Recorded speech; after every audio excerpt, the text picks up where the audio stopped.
नमस्कार सभी भैया बहनों को।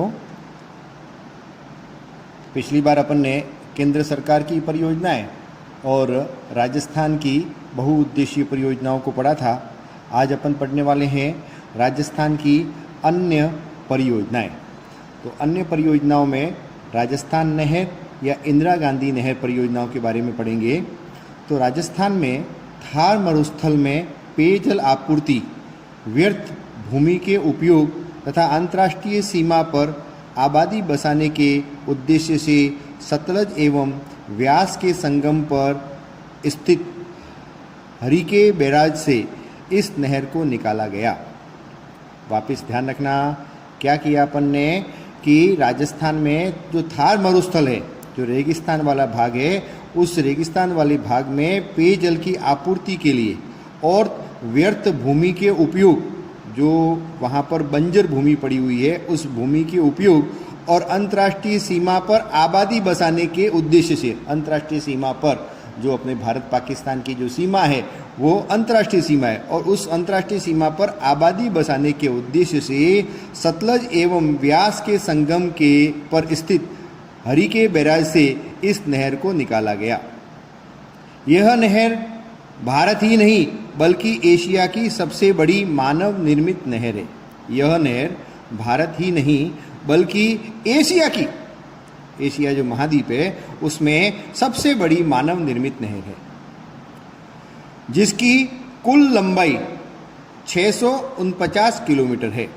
ये जो इंदिरा गांधी नहर परियोजना है इसकी कुल लंबाई 649 किलोमीटर है, जिसमें से 169 किलोमीटर पंजाब तथा 14 किलोमीटर हरियाणा में तथा शेष राजस्थान में है। ठीक है ना। यह नहर 3 राज्यों में है, पंजाब, हरियाणा और राजस्थान में। इस नहर के द्वारा राजस्थान के 9 जिलों, 29 कस्बों तथा 3,461 गांवों को पेयजल की आपूर्ति की जाती है। इंदिरा गांधी नहर परियोजना के द्वारा राजस्थान के 9 जिलों, 29 कस्बों और 3,461 गांवों को पेयजल की आपूर्ति की जाती है। इस नहर को 2 चरणों में पूर्ण किया गया, जो क्रमशः राजस्थान फीडर तथा मुख्य नहर। राजस्थान फीडर तथा मुख्य नहर। राजस्थान फीडर जो आरंभिक स्थल से मीशा तावली तक तथा मुख्य नहर मीशा तावली से मोहनगढ़ के अंतिम बिंदु तक का भाग है, जो क्रमशः 204 किलोमीटर तथा 455 किलोमीटर इस नहर के द्वारा थार के मरुस्थल में संचित क्षेत्र का विकास करने के उद्देश्य से विभिन्न शाखाएं तथा लिफ्ट नहरें निकाली गई है। अब ये लिफ्ट नहरें क्या है? तो लिफ्ट नहर का मतलब है मुख्य नहर से मुख्य नहर के समीप स्थित ऊंचे धरातलीय क्षेत्र में जल पहुंचाने के लिए निर्मित जलोत्थान नहरों को लिफ्ट नहर कहा जाता है। मुख्य नहर के समीप स्थित ऊंचे धरातलीय क्षेत्र में जल पहुंचाने के लिए निर्मित जो जलोत्थान है वो नहरों को लिफ्ट नहर कहा जाता है।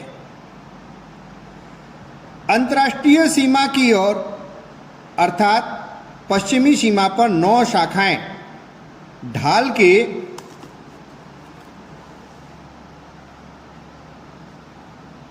अनुरूप तथा पूर्व की ओर ऊंचाई अधिक होने के कारण जल को ऊपर उठाकर छोटी नहरों में डाला जाता है, जिसे लिफ्ट नहर कहा जाता है। ठीक है। क्या बताया कि पश्चिमी सीमा पर 9 शाखाएं ढाल के अनुरूप पूर्व की ओर ऊंचाई अधिक होने के कारण जल को ऊपर उठाकर छोटी नहरों में डाला जाता है, जिसे लिफ्ट नहर कहा जाता है। इन लिफ्ट नहरों के माध्यम से विभिन्न कस्बों और शहरों को पेयजल उपलब्ध कराया जाता है। इन लिफ्ट नहरों के माध्यम से विभिन्न कस्बों, शहरों और गांवों को पेयजल उपलब्ध करवाया जाता है। लिफ्ट नहरों की कुल संख्या 7 है। इस नहर के माध्यम से लाखों हेक्टर भूमि को सिंचित किया जाएगा। ठीक है ना। इन लिफ्ट नहरों के माध्यम से लाखों हेक्टर भूमि को सिंचाई की जाती है, सिंचित किया जाएगा। अब इस परियोजना को बाड़मेर के गडरा रोड तक बढ़ा दिया गया है। इस परियोजना को अब बाड़मेर का जो गडरा रोड है वहां तक इस परियोजना को बढ़ा दिया गया है। तो यह थी इंदिरा गांधी नहर परियोजना। तो यह 3 राज्यों में, राजस्थान, पंजाब और हरियाणा 3 राज्यों में है, और इन तीनों राज्यों में कई गांवों, कई शहरों और कई कस्बों को यह पेयजल की आपूर्ति कराती है और वहां पर सिंचाई का भी कार्य करती है।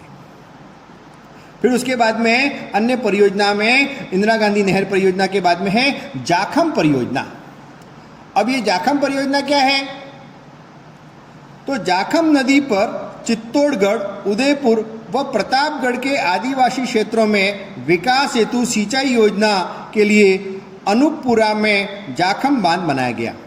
जाखम नदी पर चित्तौड़गढ़, उदयपुर, प्रतापगढ़, ये तीनों जिले हैं, चित्तौड़गढ़, उदयपुर और प्रतापगढ़ के आदिवासी क्षेत्रों में, ठीक है ना, वहां पर पूरा वनवासी क्षेत्र है, आदिवासी लोग रहते हैं, उनके विकास हेतु, उस क्षेत्र के विकास हेतु और सिंचाई योजनाओं के लिए अनूपपुरा में एक जाखम बांध बनाया गया। इससे 13 किलोमीटर दूर नागरिया गांव में पिकअप से नहर प्रणाली का विकास किया गया। इस बांध से 13 किलोमीटर दूर नागरिया गांव में पिकअप से नहर प्रणाली का विकास किया गया। तो नहरों से सिंचाई की जाती थी, नहरों से पेयजल की आपूर्ति की जाती थी। उसके बाद में है सोम, अंबा, कमला परियोजना। तो सोम नदी पर बांगड़ क्षेत्र में सिंचित क्षेत्र विकास हेतु कमला, अंबा गांव में बांध का निर्माण किया गया है। सोम नदी पर बांगड़ क्षेत्र में सिंचित क्षेत्र के विकास हेतु कमला अंबा जो नाम के जो गांव है, उस कमला अंबा गांव में बांध का निर्माण किया गया, जिससे डूंगरपुर जिले की आसपुर तथा उदयपुर की सुलंबुर तहसील के गांवों की सिंचाई की सुविधा मिलेगी। उसके बाद में है मेजा बांध। भीलवाड़ा क्षेत्र की मांडलगढ़ तहसील में, भीलवाड़ा क्षेत्र की मांडलगढ़ तहसील के मेजा गांव में कोठारी नदी पर सिंचाई के लिए मेजा बांध बनाया गया। कहाँ पर बनाया गया? तो भीलवाड़ा जिला जो है उसकी जो मांडलगढ़ जो तहसील है, उस मांडलगढ़ तहसील के मेजा गांव में कोठारी नदी पर सिंचाई के लिए एक मेजा बांध बनाया गया। बांध से मत्स्य पालन और नहर प्रणाली का विकास किया गया। इस मेजा बांध से मत्स्य पालन मतलब मछलियों का पालन और नहर प्रणाली का विकास किया गया। उसके बाद में है सिद्धमुख परियोजना। तो ये सिद्धमुख परियोजना क्या है? ध्यान देंगे, रावी व्यास के अतिरिक्त जल का उपयोग गंगानगर तथा हनुमानगढ़ की नोहर, भादरा तथा चूरू जिले की तारानगर व राजगढ़ तहसीलों में 33,000 हेक्टेयर भूमि को सिंचित करने का लक्ष्य इस परियोजना में रखा गया है। कौन सी परियोजना में? सिद्धमुख परियोजना में। उसके बाद में है नर्मदा परियोजना। सरदार सरोवर बांध के जल से बाड़मेर तथा जालोर को पेयजल की आपूर्ति होती है। इस नर्मदा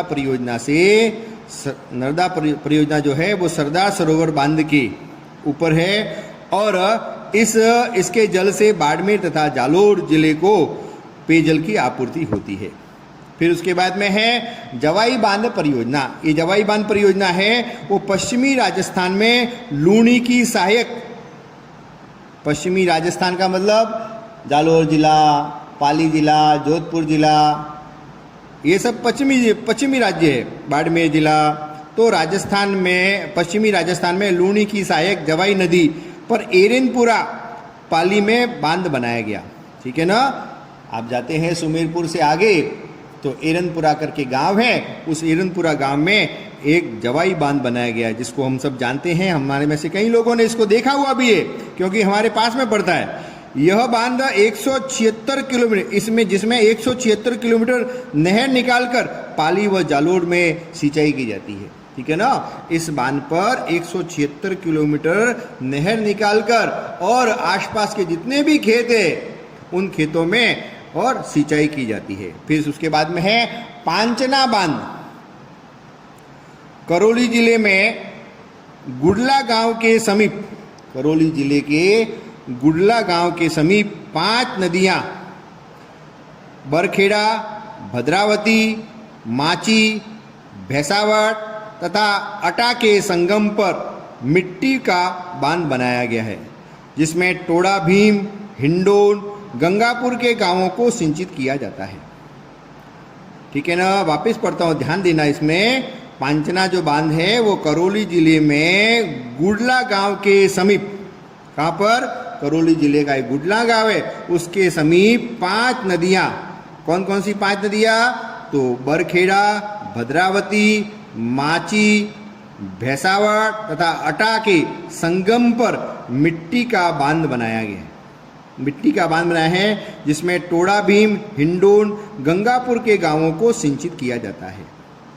उपरोक्त परियोजनाओं के अलावा भी लगभग 40 लघु परियोजना राजस्थान के विभिन्न भागों में क्रियाशील है, जिससे स्थानीय स्तर पर बेहतर जल के प्रबंध का कार्य किया गया है। जिससे स्थानीय स्तर पर बेहतर जल के प्रबंध का कार्य किया, मतलब ये प्रमुख योजनाएं तो है ही राजस्थान की, इसके अलावा भी 40 लघु परियोजना राजस्थान के विभिन्न भागों में क्रियाशील है, जिससे स्थानीय स्तर पर बेहतर जल के प्रबंधन का कार्य किया गया है। उसके बाद में है जल संरक्षण। तो जल संरक्षण क्या है? तो जल संरक्षण को अपन शॉर्ट में समझेंगे, ठीक है ना। तो जल संरक्षण पृथ्वी पर विद्यमान जल का विवेकपूर्ण ढंग से प्रयोग करते हुए भावी पीढ़ियों को जल की उपलब्धता सुनिश्चित करने की प्रक्रिया, उसको क्या कहेंगे?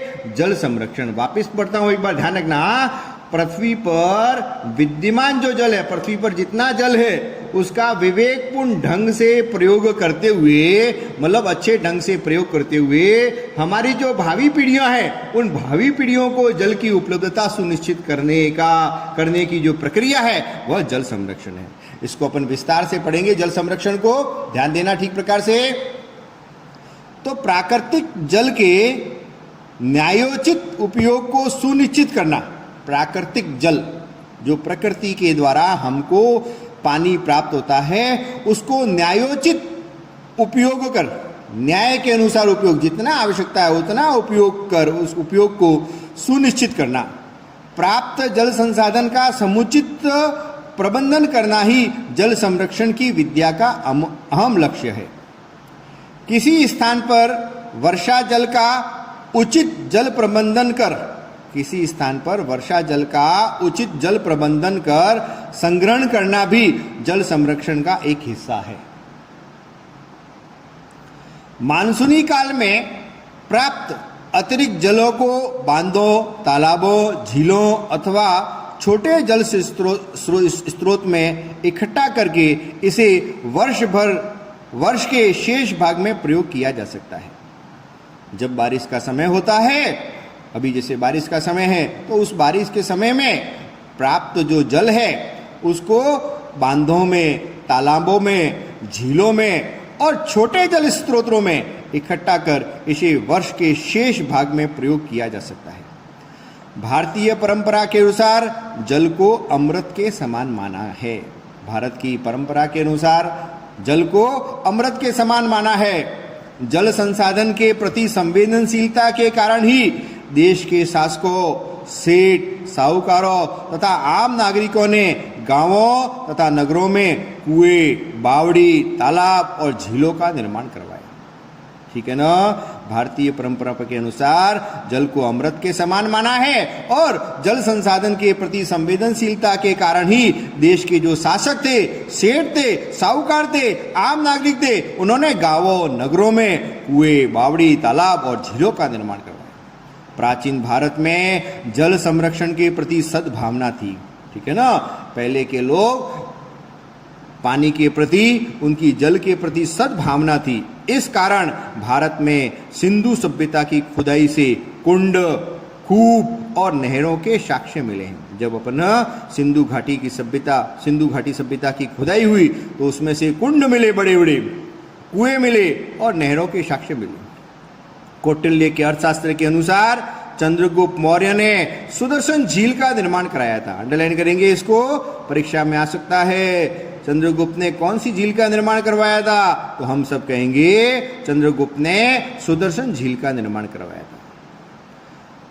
दक्षिण भारत में चालुक्य शासकों द्वारा विभिन्न एनीकटों तथा बांध का निर्माण कराया गया है। ठीक है ना, किसी बड़े से गहरे गड्ढे के पास में एक बड़ी पाल बनाकर उस पानी को एक स्थान पे इकट्ठा करना, वो एनीकट है।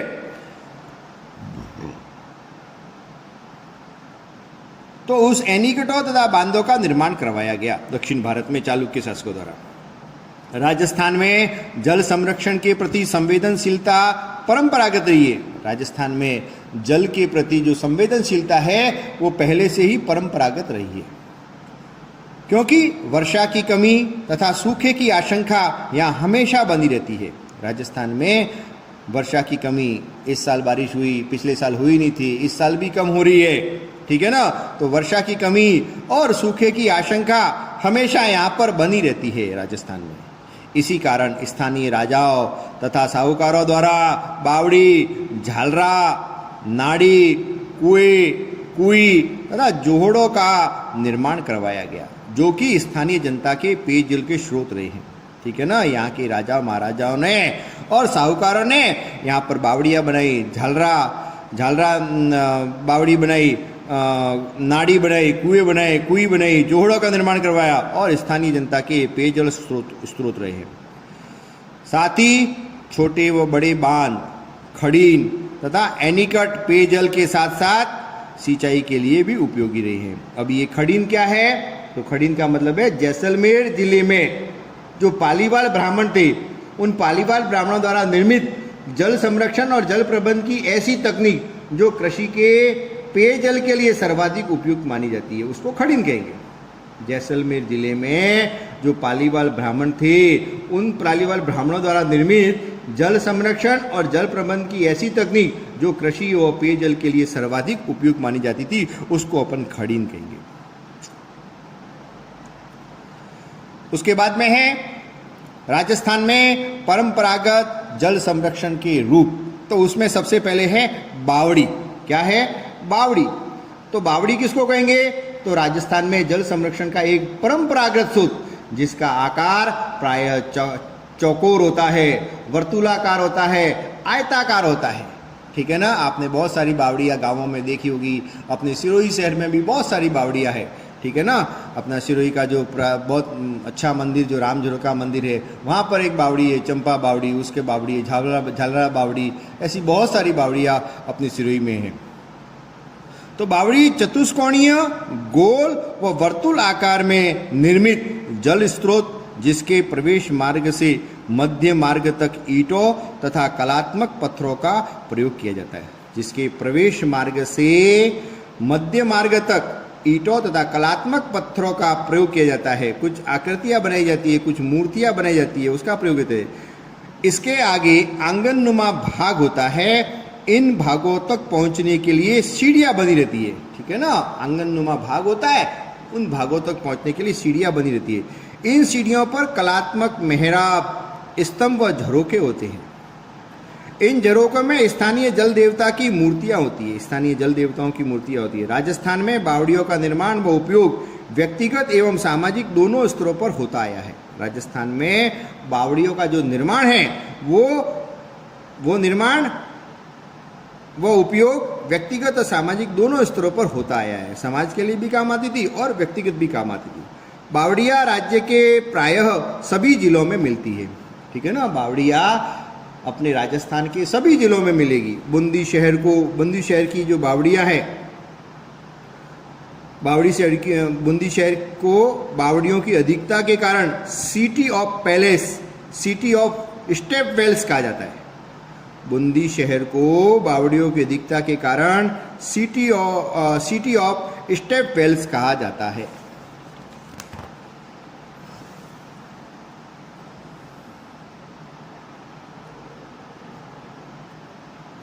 इसके अलावा जोधपुर की तापी बावड़ी, दौसा की भांडारेज बावड़ी और चित्तौड़ की विनीता की बावड़ी व आभानेरी की चंद बावड़ी प्रसिद्ध है।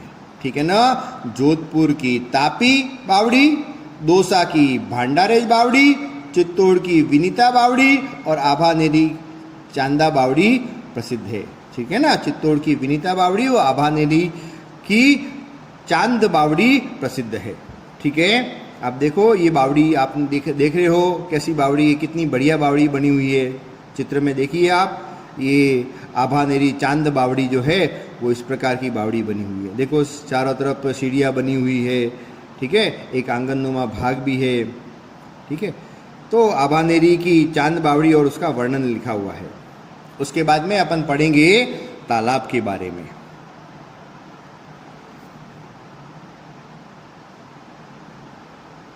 तालाब में वर्षा जल को एकत्रित किया जाता है। तालाब में क्या किया जाता है, तो वर्षा जल, पानी जो वर्षा मानसून काल में जो वर्षा आती है तो वहाँ पर जल एकत्रित होता है, जो पशुधन तथा मानव के पेयजल का स्रोत रहता है।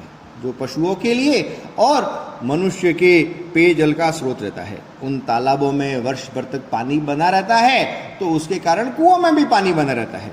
तो जो पशुधन तथा मानव के पेयजल का स्रोत रहता है। अधिकांश तालाबों का निर्माण ढालू भाग के समीप किया गया है।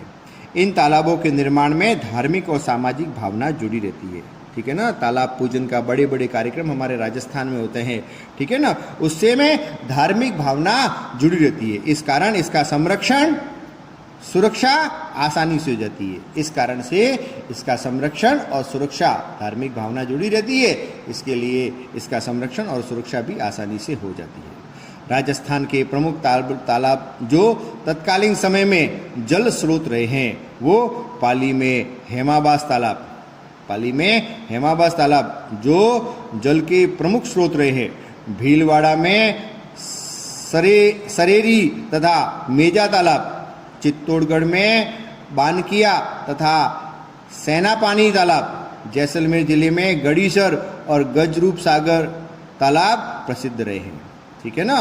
पाली में हेमाबस तालाब, भीलवाड़ा में सरेरी तथा मेजा तालाब, चित्तौड़गढ़ जिले में बानकिया तथा सेनापानी तालाब, जैसलमेर जिले में गड़ीसर और गजरूप सागर तालाब प्रसिद्ध रहे। तो ये तालाब हो गया। उसके बाद में अपन झीलों के बारे में पढ़ेंगे। तालाब का दृश्य आपने देख ही लिया होगा। उसके बाद में झील के बारे में पढ़ेंगे। झीलें राज्य में बहते हुए जल का संरक्षण करने में सर्वाधिक प्रचलित स्रोत रही है। झीलें जो है वो राज्य में बहते हुए जल के संरक्षण करने में सर्वाधिक प्रचलित रही है। इन झीलों का निर्माण स्थानीय शासकों, साहूकारों, बंजारों के द्वारा किया गया था।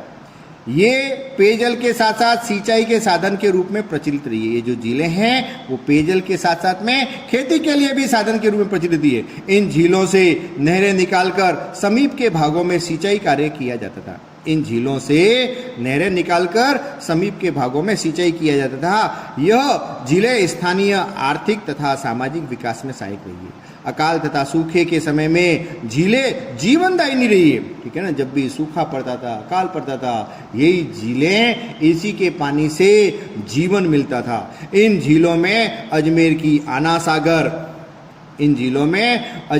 आना सागर झील, उदयपुर की पिछोला, फतेह सागर और चूरू की तालछापर, जालोर की बाकली बांध, टोंक का टोरडी सागर और पाली का सरदार समंद, बूंदी की नवलखा झील और राजसमंद की नौचक्की झील प्रसिद्ध है। ऐसे ही माउंट आबू में भी अपनी नक्की झील है। आपने सबने देखी होगी, माउंट आबू गए होंगे तो उस नक्की झील को देखा होगा, उसके वैभव को देखा होगा, कितनी अच्छी झील है।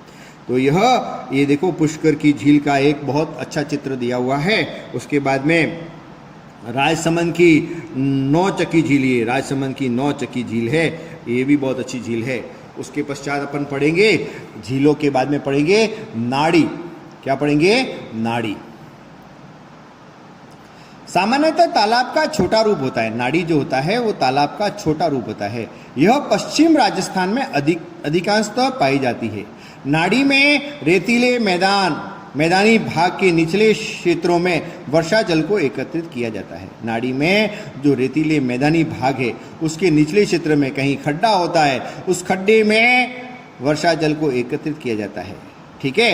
नाड़ी सामान्य रूप से 4 से 5 मीटर गहरी होती है, ज़्यादा गहरी नहीं होती है, 4 से 5 मीटर गहरी होती है, जिसमें छोटा आकार और कम गहराई वर्षा जल के साथ आने वाली मिट्टी के कारण वर्षा जल अल्पकाल के लिए इकट्ठा होता है। इन नाड़ियों की मिट्टी को प्रतिवर्ष निकाला जाता है तथा नाड़ियों को गहरा किया जाता है। ये प्रायः पश्चिमी राजस्थान में ग्रामीण जनसंख्या, पशुओं और वन्य जीवों के पेयजल का मुख्य स्रोत रही है। ठीक है ना।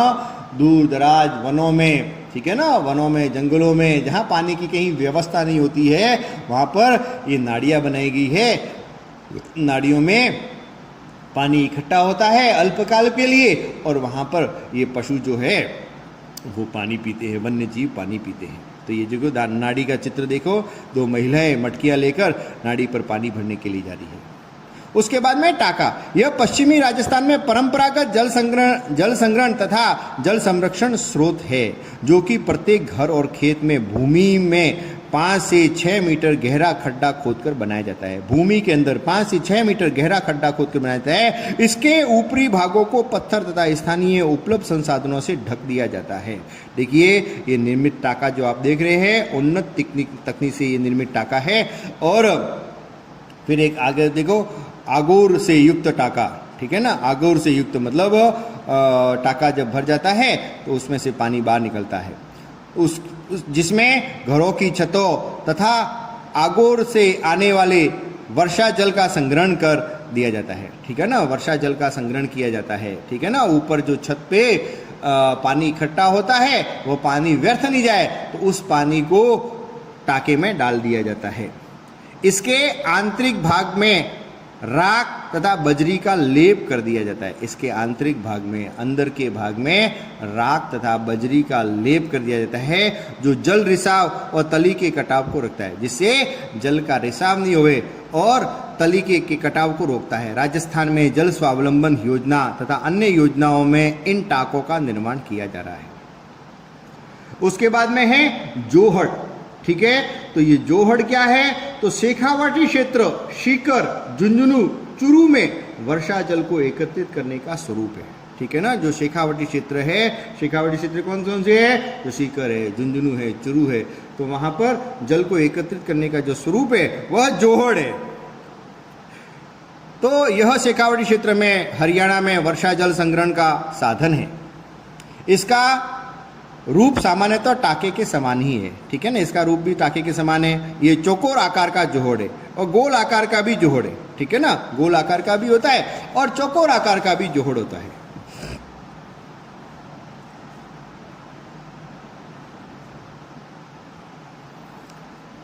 परंतु इसका ऊपरी भाग टाके से बड़ा तथा गोलाकार तथा खुला होता है। इसमें बहते हुए वर्षा जल को और इसके आगोर के माध्यम से इकट्ठा किया जाता है। ये जोहड़ पशुओं तथा मानव के लिए पेयजल के उत्तम स्रोत है। पशुओं तथा मनुष्यों के लिए पेयजल के उत्तम स्रोत है ये जोहड़। बेरी और छोटी कुई, यह पश्चिमी राजस्थान में तालाब तथा खड़ीन में आगोर भूमि में, ठीक है, 5 से 6 मीटर गड्ढा खोदकर बनाई जाती है। इसका व्यास 2 से 3 फीट होता है। इसकी दीवारों को पत्थरों से बांध दिया जाता है और जिससे भूमिगत जल रिस कर आता रहे।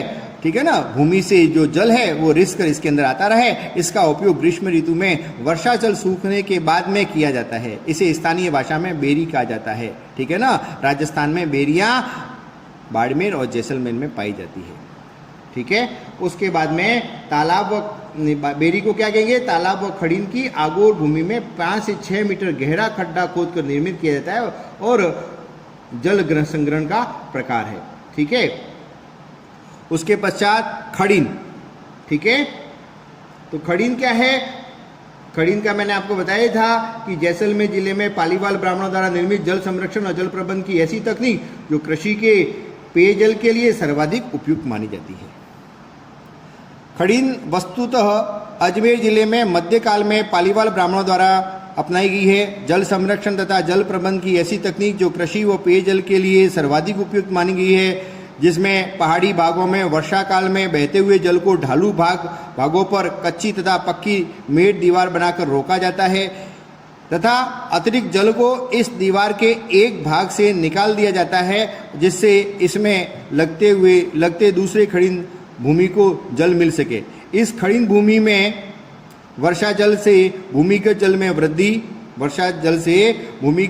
वृद्धि, मिट्टी संरक्षण, मिट्टी में नमी रहती है, जिससे रबी और खरीफ की दोनों फसलें आसानी से पैदा होती है। ठीक है ना। इस खड़ीन से मिट्टी में नमी बनी रहती है और मिट्टी का संरक्षण भी होता है और भूमिगत जल में वृद्धि भी होती है और रबी और खरीफ की दोनों फसलें आसानी से पैदा हो जाती है। साथ ही इसके किनारों तथा आगोर पर बनी बेरियों से ग्रीष्म काल में पेयजल मिलता है। इसके किनारों पर जो छोटी छोटी बेरियां होती है उसमें ग्रीष्म काल में पेयजल मिलता रहता है। वस्तुतः राजस्थान में जल संरक्षण तथा जल प्रबंधन परंपरागत रहा है, क्योंकि अकाल व सूखे की आशंका यहाँ पर बनी रहती है। इस कारण स्थानीय जनता और शासकों ने वर्षा जल की एक एक बूंद सहेज कर अधिकतम उपयोग की मानसिकता से इन विभिन्न तकनीकों को जन्म दिया है। धार्मिक आस्था से जुड़े होने से स्वतः ही संरक्षित होते रहे, जिसके कारण ये स्रोत लंबे समय तक स्थानीय जीव जंतुओं, प्राकृतिक वनस्पतियों तथा मानव के लिए पेयजल की आपूर्ति करते रहे हैं। उसके बाद में जल स्वावलंबन। ठीक है, तो जल स्वावलंबन के लिए पढ़ेंगे अपन। जल स्वावलंबन के बाद में वर्तमान में गिरते भूमिगत जल स्तर, स्थानीय स्तर पर प्रचलित जल स्रोतों की दुर्दशा, बड़े बांधों में बढ़ती मिट्टी की गाद, वर्षा की कमी के कारण जल संकट की विकट परिस्थितियां उत्पन्न होने लगी है। साथ ही बढ़ती जनसंख्या से जल की बढ़ती मांग के कारण, साथ ही जनसंख्या भी बढ़ रही है और जनसंख्या बढ़ेगी तो जल की मांग भी बढ़ेगी, जिस जल की मांग के कारण संकट गंभीर हो गया है। ठीक है ना। जनसंख्या बढ़ेगी तो जल की मांग भी बढ़ेगी और उसके कारण जो संकट है वो गंभीर हो गया है। इसी को ध्यान में रखकर भारत सरकार ने जल क्रांति अभियान तथा राजस्थान सरकार ने मुख्यमंत्री जल स्वावलंबन कार्यक्रम आरंभ किए। ठीक है ना। भारत सरकार ने जल क्रांति अभियान, अंडरलाइन करिए, भारत सरकार ने जल क्रांति अभियान और राजस्थान सरकार ने मुख्यमंत्री जल स्वावलंबन कार्यक्रम आरंभ किए। इन कार्यक्रमों को आरंभ करने का मुख्य उद्देश्य स्थानीय स्तर पर जल का समुचित प्रबंधन किया जाना है। ठीक है ना। ये भारत सरकार ने और राजस्थान सरकार ने दोनों कार्यक्रम क्यों आरंभ किए, जल क्रांति और जल स्वावलंबन? इस कार्यक्रम को आरंभ करने का मुख्य उद्देश्य स्थानीय स्तर पर जल का समुचित प्रबंधन किया जाना है। वर्तमान जल का प्रबंधन तथा संरक्षण परंपरागत रूप से प्रत्येक ढाणी, गांव व कस्बे में नाड़ी, तालाब, कुएं, बावड़ी, जोहड़, बेरी तथा विभिन्न रूपों में अपनाया गया है। ये जल स्रोत तत्कालीन समय के अनुसार स्थानीय स्तर पर जल प्रबंधन तथा संरक्षण का अनुपम उदाहरण थे, जो कि लंबे समय तक स्थानीय स्तर पर जल प्रदान करते थे।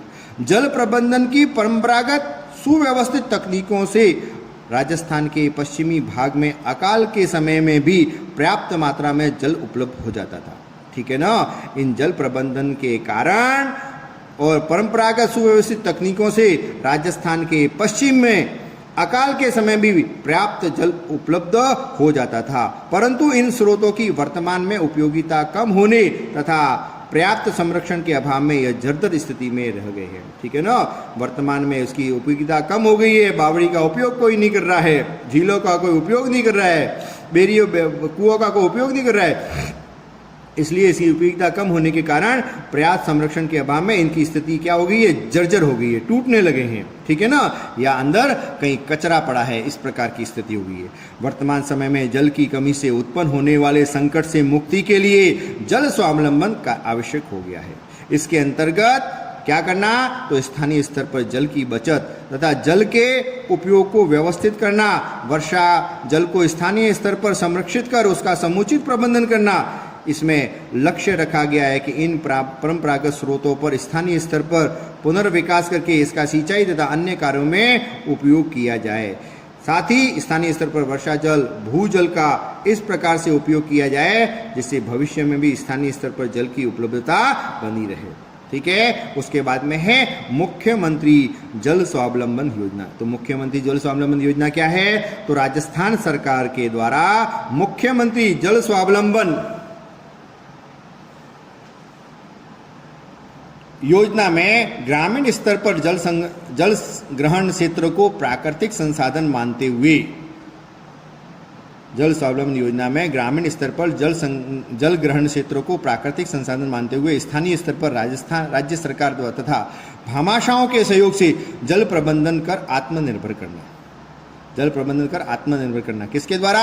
तो राजस्थान सरकार और भामाशाहों के सहयोग से जल प्रबंधन कर आत्मनिर्भर करना। इस योजना में भूजल स्तर में वृद्धि, इस योजना में भूजल स्तर में वृद्धि, गुणवत्ता में सुधार कार्य करने के साथ साथ प्राचीन स्रोतों जैसे कुएं, तालाब, बाड़ी, नाड़ी लुप्त हो गए हैं, जल संसाधनों को पुनर्जीवित करने का कार्य किया जाएगा।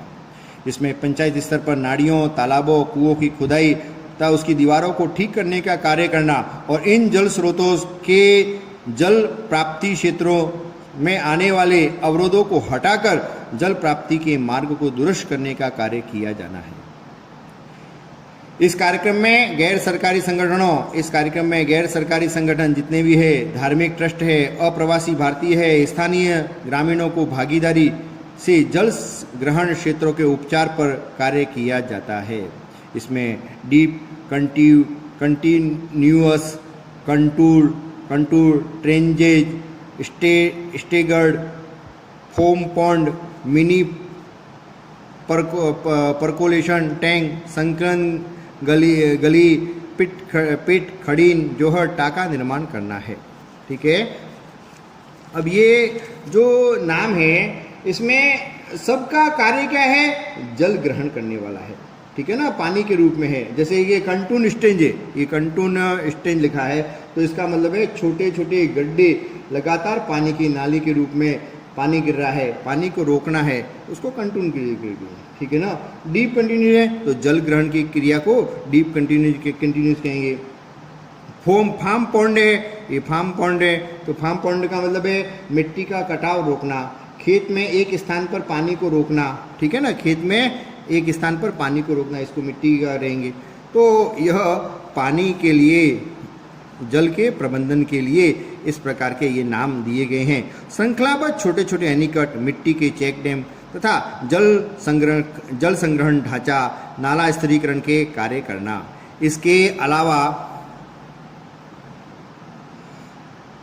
माइनर इरिगेशन टैंक की मरम्मत, नवीनीकरण, शुद्धिकरण कार्य एवं जल स्रोतों को नालों से जोड़ना, चारागृह विकास, वृक्षारोपण कार्य, कृत्रिम भूजल पुनर्भरण संरचना के जल भरण कार्य और फसल व उद्यानिकी में उन्नत तकनीकों को बढ़ावा देना है। साथ ही ग्रामीणों में इन जल स्रोतों के संरक्षण के प्रति जागरूकता बनाए रखने के उद्देश्य से इसके महत्ता का प्रचार प्रसार विभिन्न नुक्कड़ नाटकों तथा मेलों और रैलियों के माध्यम से किया जाएगा। ठीक है ना। ग्रामीणों में जल स्रोतों के संरक्षण के प्रति जागरूकता को बनाए रखने के उद्देश्य से इसकी महत्ता का प्रचार प्रसार विभिन्न नुक्कड़ नाटकों, मेलों और रैलियों के माध्यम से किया जाएगा। ठीक है। तो अपना ये पाठ पूरा होता है। इसके कुछ महत्वपूर्ण प्रश्न हैं, मैं आपको भेज रहा हूँ। उन प्रश्नों को ठीक प्रकार से इस पाठ को पढ़कर इसमें से अपने को करने हैं। ठीक है।